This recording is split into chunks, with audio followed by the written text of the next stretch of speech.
You are Locked On Packers, your daily Green Bay Packers podcast. Part of the Locked On Podcast Network, your team every day.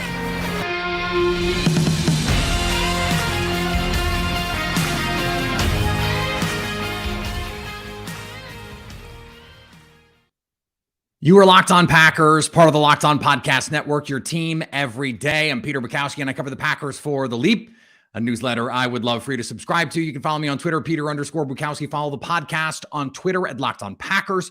Like us on Facebook, subscribe to the podcast, iTunes, Spotify, Google Podcasts, wherever you find podcasts. You will find Locked On Packers, the #1 Packers podcast on the internet, and the show for fans who know what happened. They want to know why and how the Packers, never a doubt, right? The Packers get a 14-12 win in a game that really, and I mean really, did not feel this close. It didn't. And we're going to talk about the good and we're going to talk about the bad. But what this game showed to me was the upside for this team. Because offensively, they came out in blazing fashion. They come out, they're up 14-3. They're about to go in to score at the end of the first half. Aaron Jones has the fumble at the goal line. They are at least kicking the field goal. They probably go for it. I would have advocated them going for it. They decide based on the situation. So we don't know, like strictly, it's not an analytic play for them. They probably would have gone and I would have supported them going. Luckily, the defense, and this is a big story in this game, the defense comes up with the play that they need to prevent the Bucs from scoring on the comeback. But after that, the offense went stagnant. They had a streak of 8 straight possessions where they go 3 and out. And this has been a theme for them over the last couple years. When they're rolling and they get derailed, they struggle to get back on track. This team is an awesome front-running team. When things are going good, they can roll that ball downhill like the best of them. It can snowball, and all of a sudden, it's an avalanche. And I think that was what we wanted to see from this team, right? We wanted to see, can they, against an elite defense, put together these drives? They had 3 drives where they just marched down the field. And if this game is 21-12, it feels a lot different. And you know, maybe the Bucs handle that last drive differently if it's 21-6 at the end of the game and they're not as aggressive and the Packers aren't as passive and all that stuff. But that was the upside of this offense with Romeo Doubs, who is a revelation. He has 8 catches for 73 yards and a touchdown. He was terrific in this game. Randall Cobb made a couple big plays in this game, including the 40-yard catch and run. And if Rodgers on the free play can just get that ball a little bit to the right, it might have been the game-deciding play. Allen Lazard has the slot fade for 26. That seems like it's going to seal it. He had 4 catches for 45 yards and a touchdown. This is part of the upside of this offense, but they don't have the consistency yet. And I don't think, frankly, we can expect them to have the consistency yet, especially when you are short the only speed element that you have that the Packers trust, at least, because I think Romeo Doubs can become a vertical threat, but they're just not doing that with him right now. Christian Watson, they clearly trust to do that. He's been doing it the first 2 weeks. You hope that this soft tissue injury is not something that is lingering. The Packers defensively, they create 2 turnovers, 2 fumbles. They create pressure on Brady all day. This was a Buccaneers team that was under 200 yards for most of the game. They finished with 285, but a huge chunk of that came on that final possession when the Packers are in prevent. And this is the brutal part, is defensively, you got away from what got you to that point. And you know, if you want to go back and look at the Bears game, and they did a similar thing at the end of the game, they sort of let them come down and they made the goal line stand, which is great. But they played passive. They played prevent, essentially, and they didn't do that all game. They did the thing, and we have to remember this part of it. This is important. They did the thing that fans, a lot of you listening, said they wouldn't. They played a bunch of man coverage. They tuned up Tom Brady. They rushed 5. They rushed 6. They brought Quay Walker. They brought Devondre Campbell. They used exotic looks to try and make plays out here. And it worked for most of the game. The one drive early, that was really the only time the Packers were trying to play defense, that they were in their normal defensive looks. And the Buccaneers moved the ball. That was really the only time. The Packers turned the ball over twice. They're probably not going to continue to do that, but Rodgers is not seeing the middle of the field well right now. He missed Aaron Jones on a crossing route on that last drive. He missed Romeo Doubs on a crossing route, and he's just not seeing the middle of the field great right now. And I think part of that is he's so used to having Adams one-on-one on the outside and just saying, I can hit that matchup and this is great. But that's not available to him right now. And so they need to find ways to push the ball down the field with more effectiveness. But what they were able to do early was run pass options. You get those in-breakers in behind off play action. What they weren't able to get was the straight drop game. And the Buccaneers were at times. They'll hit some of those combination routes against zone coverage. And I thought overall, we're going to talk about David Bakhtiari and Yosh Nijman and everything with the offensive line in a little bit. But this team is incomplete right now. And we knew that would be the case. But this was an important litmus test for this team. And did they pass with flying colors?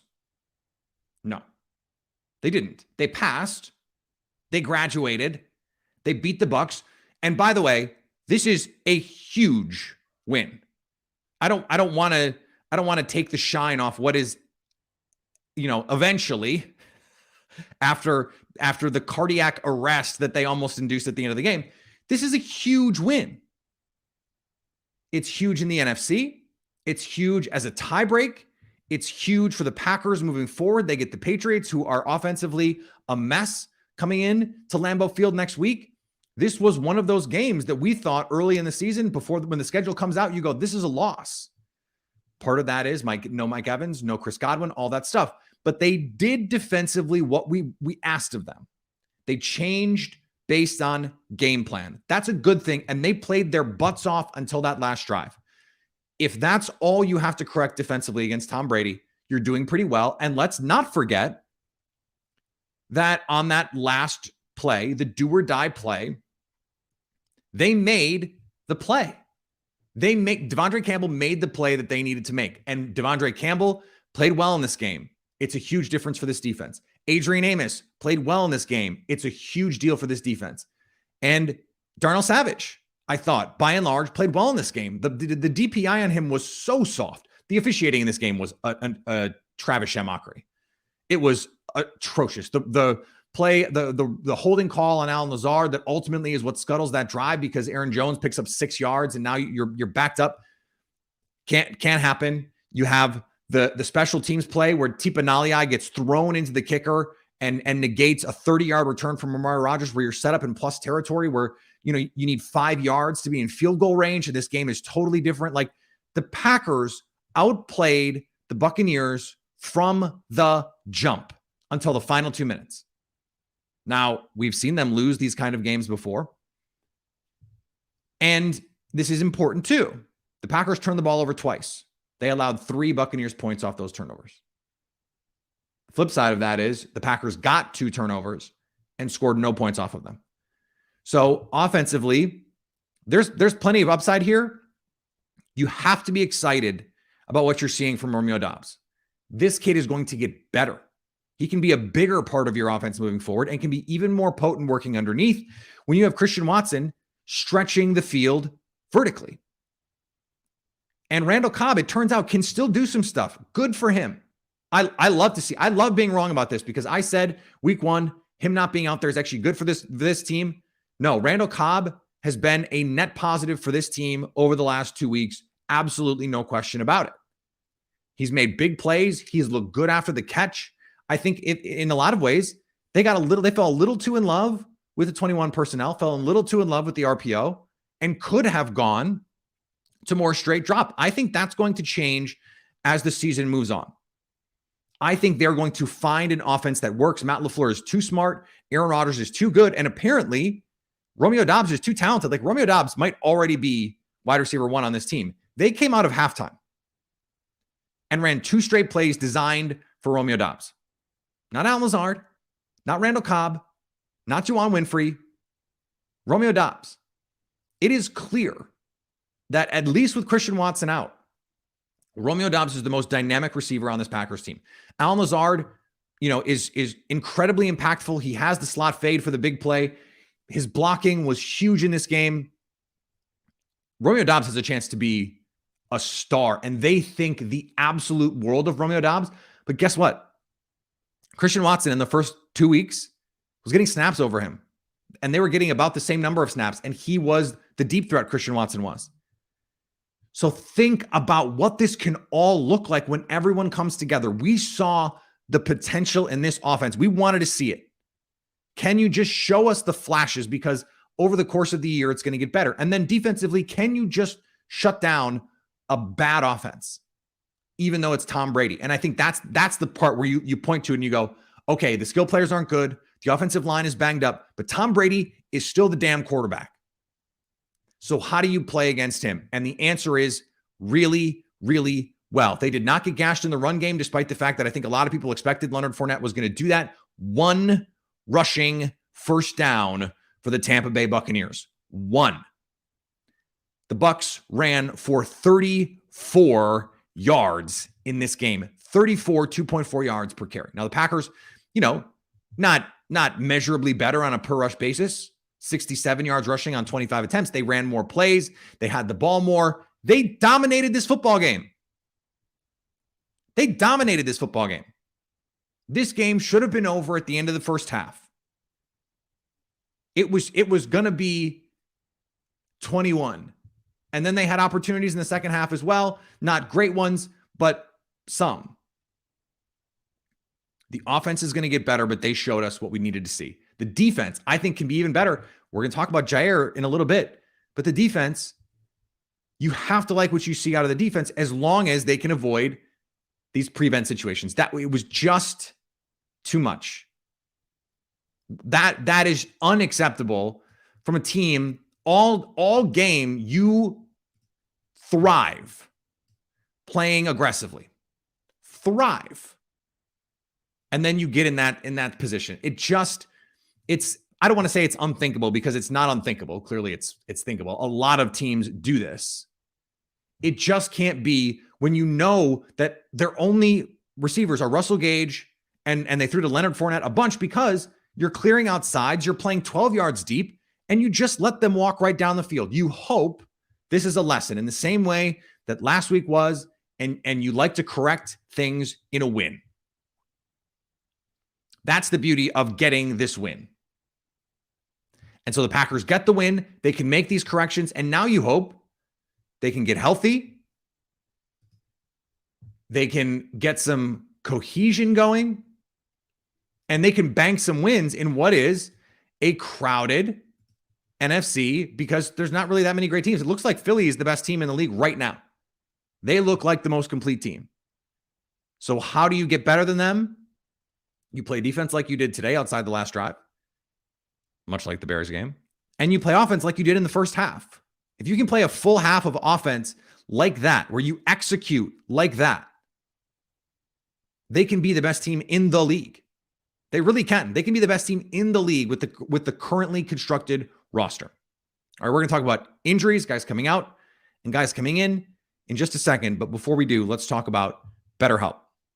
BetterHelp is a great resource for all of us. You don't have to be struggling.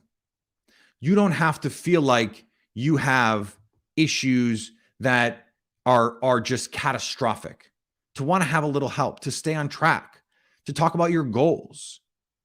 There are times when you might just be stuck focusing on problems rather than solutions. I try to be solutions oriented, but sometimes I can't be. A therapist can help you become a better problem solver, making it easier to accomplish your goals. And BetterHelp can get you there. Just talking to someone, just talking things through can sometimes be the best way to get you out of whatever you're in, or to just keep you on track, keep you moving in the right direction, just to smooth out the water on your ship. If you're thinking of giving therapy a try, BetterHelp is a great option. It's convenient, accessible, and affordable, and entirely online. Get matched with a therapist after filling out a brief survey and switch therapists anytime.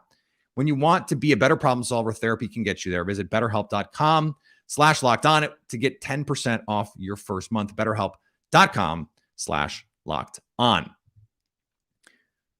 David Bakhtiari back. David Bakhtiari back. And it was one of those weird things where we found out at game time and we're like, okay, cool. And then Tom Rinaldi is going, well, they might rotate. And you're like, what? I can't remember the last time I heard a starting player on a snap count, except the last time David Bakhtiari was on the field. But that sort of made sense because you knew you're only going to play a half. And it's just sort of like, all right, you can ease him in this way. It felt like the only reason the Packers were playing their starters against Detroit was to get David Bakhtiari some work. And he had to come out of that game. We know how that finished. In this game, David Bakhtiari played well based on first watch. And Yosh Nijman did not play as well. And so now you have to figure out, okay, is this your best five? Does someone like Zach Tom deserve a chance to compete with Royce Newman? You guys know how I feel about that. The answer is absolutely yes. They do. They need to give Zach Tom some opportunities because their best five is David Bakhtiari, John Runyon Jr., Josh Myers, Zach Tom, and Elton Jenkins. Elton Jenkins wasn't perfect in this game by any means. John Runyon Jr. wasn't perfect in this game by any means. Josh Myers wasn't perfect. They did not execute perfectly, but they kept the Packers in it. It was not pressure in the same way that the NFC Championship game and that 2020 regular season game where all of a sudden pressure just scuttled the whole enterprise. It wasn't that. Part of this was play calling. Part of this was a lack of aggressiveness by the Packers. Part of this was just some of it was some like penalties and shenanigans by Matt LaFleur, and the play calling was not great. I thought Rodgers made some poor reads. I thought Rodgers made some poor throws, some bad decisions. I think by and large, the offensive line performed about how we expected. We should expect David Bakhtiari to get back. To everyone who said we'd never see David Bakhtiari again, hi, we heard you. We heard you. He's going to be back. Now, for how long? We don't know. We don't know. And that's okay because he's back now. For how long? We will see. We will see. He played well enough to make you go, okay, this offensive line, when it's right, Rodgers had time. He had time to get to secondary reads. Most teams can't cover like Tampa Bay can cover. You look at the other elite teams in the NFC. By the way, are there any of those? You know, I think Philadelphia presents a similar kind of challenge.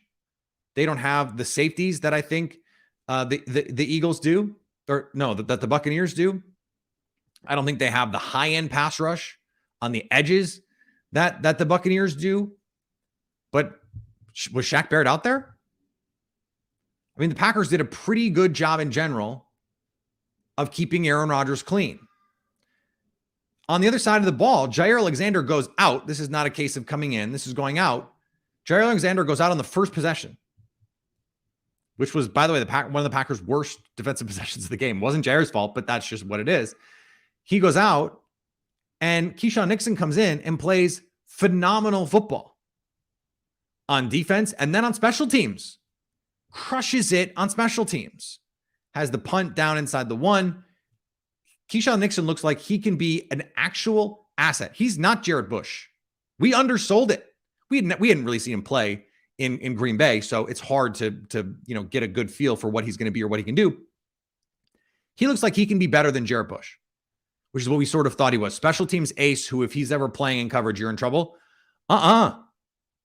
He looked athletic out there. He plays tough. He plays physical. He tackles. The tackling was so much better in this game. It was so much better in this game. This defense just looks different when guys like Amos and Campbell and Savage are playing like we've seen them play.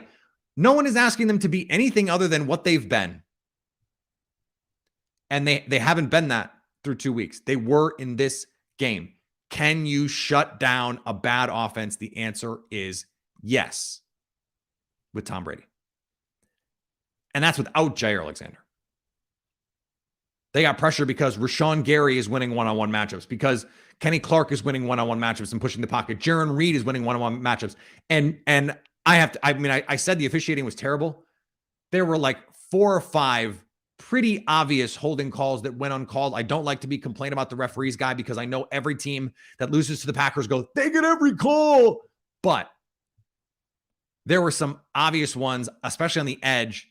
But like the one where Jaron Reed actually got the sack, he got held by 2 guys and still made the play. This pass rush has been, I think, better than advertised. I don't think we could have anticipated it being this good. Rashawn Gary, Preston Smith. I know Preston Smith didn't make the same sort of splash plays he made the first couple of weeks, but he was out there setting edges, making rally plays, pushing the pocket. They pushed the pocket from the interior. Kenny Clark, once again, is a monster as an interior pass rusher. This is going to be a story all season. He's on pace to be putting himself in position to be that sort of like second team all-pro kind of interior defender. That's the kind of season that he's having. And I think that is, by the way, also a credit to Joe Barry. For whatever we want to say about what happened on that last drive, they found a way to make this all work against Tom freaking Brady, with Keyshawn Nixon having to play the nickel and Shamar Jean-Charles having to play the dime. Russell Douglas, he gets back out to boundary corner where he hadn't practiced all year in training camp. Eric Stokes becomes your sort of de facto number 1, which he did all of last year. But it's different. The communication is different. You're talking to different guys. So to shuttle these guys in and out and still find that kind of success, that is a credit to this team. That is a credit to the coaching staff, and it is absolutely 100% a credit to these players. They got a hard-fought, ugly win, and you have to win ugly. You have to. It's not always going to be 35 to 13. You have to be able to win ugly, even when you are at less than 100%, even without a superstar like Jair Alexander. And the Packers did it. They did it. Now, yes, were they playing against Russell Gage and Brett Perriman and all these guys? Brashad Perriman, Brett Perriman, throwback, Lions receiver. Brashad Perriman and you know, Jalen Darden makes a play. Cam Brate makes a play. They get paid too. That's a really good coaching staff. Byron Leftwich is a good coach, and Tom Brady is one of the best to ever do it. But they found a way to ham and egg it without their best defensive player. So I understand coming out of this game, if you are feeling like, man, I wish it didn't have to be that close. And I wish they hadn't played prevent defense on the last drive. And I wish Aaron Jones hadn't fumbled. And I wish Aaron Rodgers had pulled the trigger on a couple of these throws. And yes, they won. And the win counts. And it is one of those wins that I think you coalesce around. And you say, okay, they proved for a half what they look like offensively. They proved for a game who they can be defensively. And I think they gave us a glimpse. This is not, Mike Evans, Chris Godwin, Julio Jones. We're not out there. By the way, we don't know who's going to be out there in the playoffs. The Packers, they played a playoff game last year without their 2 offensive tackles, the 2 most important players on that offensive line, 2 of the most important players on the offense. We don't know who's going to be out there. You have to prove you can win these games banged up. You have to prove you can, because this is a game of attrition. You have to prove you can do it. So go on the road, beat a banged up team that's still expected to win, that was still favored to win, In fact, there was more money on Tampa than on Green Bay, at least by the numbers that I saw. And so this is a huge win for this team as they try and move forward. So where do you go from here? I think they need to turn the 21 package into a greatest hits. Here are the plays that really work. Here's some that don't work as well. And you just can't fall in love with it. I think the Buccaneers showed in the second half of this game that you could probably play a little more traditionally than you have so far. Just because teams are going to bust coverages and this offensive line is going to get better. David Bakhtiari is probably going to play a full game next week. So then you have one of the best left tackles in football, if not the best left tackle in football, for a whole game. You have Elton Jenkins, who's healthy now for a whole game. You have now a week of practice to say, Romeo Doubs, go cook. Let's go, young buck. Let's go do this. And maybe you get Christian Watson back, and now he can stretch vertically to give you more room underneath. That is the big thing that we need to see changed. They have to be able to push the ball vertically. Transition goes. Bang eights. It's got the Patriots were able to do it. The Patriots. I've been doing this for 3 years. The Buccaneers were able to do it. Tom Brady is a Patriot to me. So you have to be able to push the ball vertically down the field more effectively. You have to find ways to do it. I said all week, Christian Watson, Romeo Doubs, you have to be throwing 50 transition goes in practice a game. You have to be able to just throw them. If they're open or not, just throw them. Make the defense feel you, threaten you, feel worried. Matt LaFleur can't be afraid to call shot plays with this offensive line. And Aaron Rodgers can't be afraid to throw them. Give your receivers a chance. Give your receivers a chance to go win. And you give yourself a chance to win as many of these football games as you want. Packers are 2-1, which is sort of where we thought they'd be after 3 games. We thought they'd probably go into Minnesota and win and lose in Tampa. They flipped it. Okay. The defense last 2 weeks, as advertised, and outside of 3 or 4 plays in the Vikings game, really all season has been as advertised. You hope Jair Alexander, this is just a groin tweak. He'll be back in a week or two. And move forward in the heat, the muscles, when you're dehydrated, the pliability of your muscles is not ideal. And so that's why you cramp, all that stuff. So this is great. They got the win. You beat Tom Brady. It could have been better. You dominated really this game. And so make the corrections, move on, and get to next week and build on what this was, build on what this can be. And you can, I know week 1 was frustrating. I know week 1 was frustrating.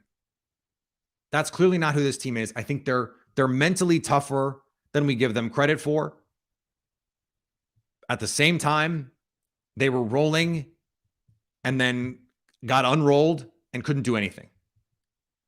They have to figure that part of it out.